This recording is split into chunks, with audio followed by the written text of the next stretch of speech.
Alors, aujourd'hui, on va s'attaquer à un sujet qui a l'air tout bête comme ça, mais qui est souvent la raison pour laquelle tant de campagnes marketing se plantent complètement. Je parle bien sûr de la cible. Vous allez voir, bien la définir, c'est vraiment la clé pour que chaque action, chaque euro investi ait un impact maximal. Allez, on regarde ça de plus près. Est-ce que cette image de bouteille à la mer vous parle? Hein? C'est exactement ce que ressentent beaucoup d'entrepreneurs. On lance des campagnes, on crée du contenu, on y met toute son énergie. Et au final, on a cette impression que tout se perd dans l'océan. C'est non seulement super frustrant, mais en plus, ça coûte de l'argent. Alors est-ce qu'un de ces symptômes vous dit quelque chose? Le premier, c'est le grand classique « Oh, mais nous, on parle à tout le monde ». C'est presque toujours une mauvaise idée. Le deuxième, c'est d'attirer des gens qui adorent ce qu'on fait, qui likent nos contenus, mais qui ne deviendront jamais clients. Jamais. Et tout ça mène au troisième point, cette sensation hyper décourageante de pédaler dans la semoule, l'impression que rien ne marche. Eh bien, la cause racine de ces trois problèmes, elle est unique. C'est le manque de focus. La solution, du coup, c'est de faire exactement ce que dit cette image. On arrête le fusil à pompe et on sort le laser. Fini de tirer dans tous les sens en espérant toucher quelque chose. Non.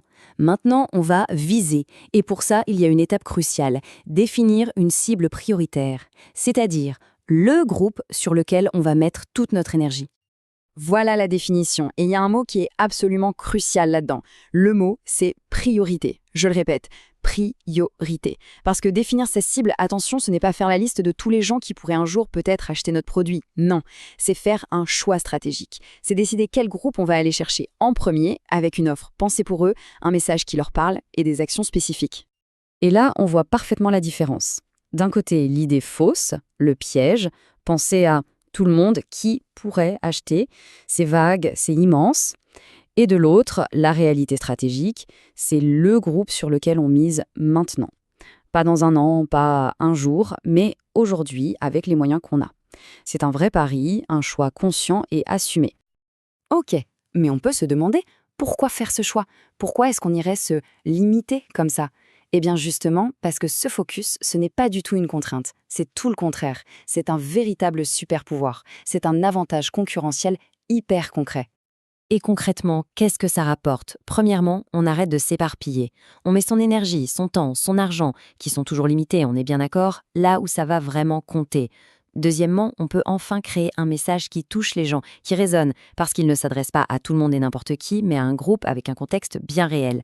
Et enfin, troisièmement, fini de se demander où mettre son budget. On sait où se trouve notre cible, que ce soit sur LinkedIn, sur TikTok ou dans des salons pro, on va là où ils sont. Bref, c'est la fin du gaspillage.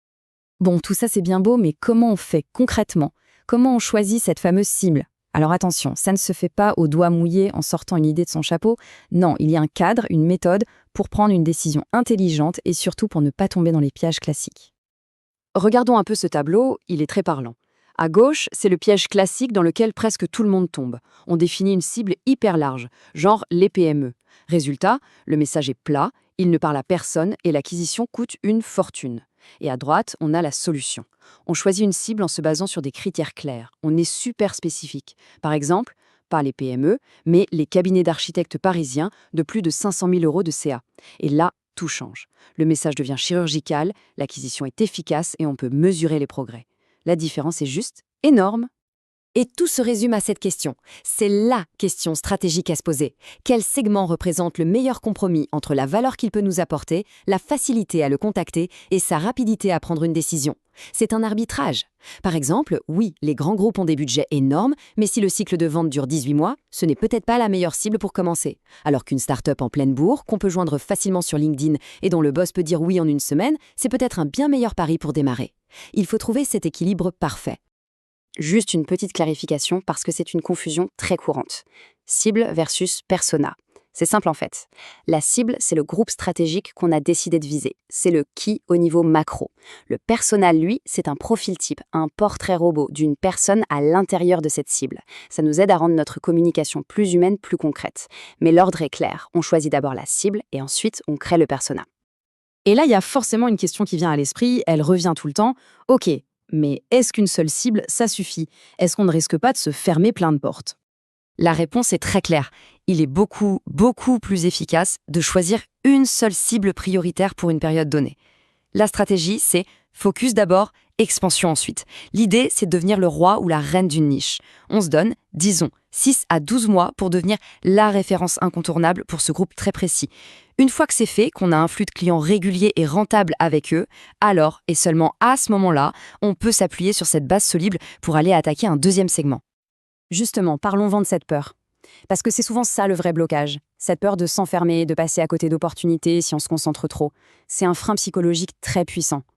L'idée fausse, c'est exactement ça. Si je choisis une cible, je m'enferme et je vais rater plein d'autres clients potentiels.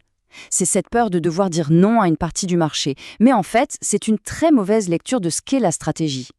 La réalité, elle est tout autre. Choisir une cible, ce n'est pas se marier avec elle pour la vie. Non. C'est créer un focus qui est temporaire et surtout mesurable. Voyez ça comme un camp de base en montagne. On s'installe, on conquiert le premier sommet, et une fois qu'on est là-haut, on a une bien meilleure vue et une bien meilleure position pour aller attaquer les autres sommets. Alors si on devait distiller tout ça, le réduire à son essence la plus pure, le but d'une cible marketing, au fond, c'est de faire quoi? C'est ça, trancher et concentrer. C'est un acte de décision, un acte de courage même. Choisir une cible, c'est accepter de renoncer temporairement à certaines choses pour pouvoir gagner plus vite et plus fort sur un terrain précis. Donc la vraie question à se poser, ce n'est plus qui pourrait bien acheter mon produit, mais plutôt sur quel segment précis est-ce que je vais planter mon drapeau maintenant pour gagner la bataille.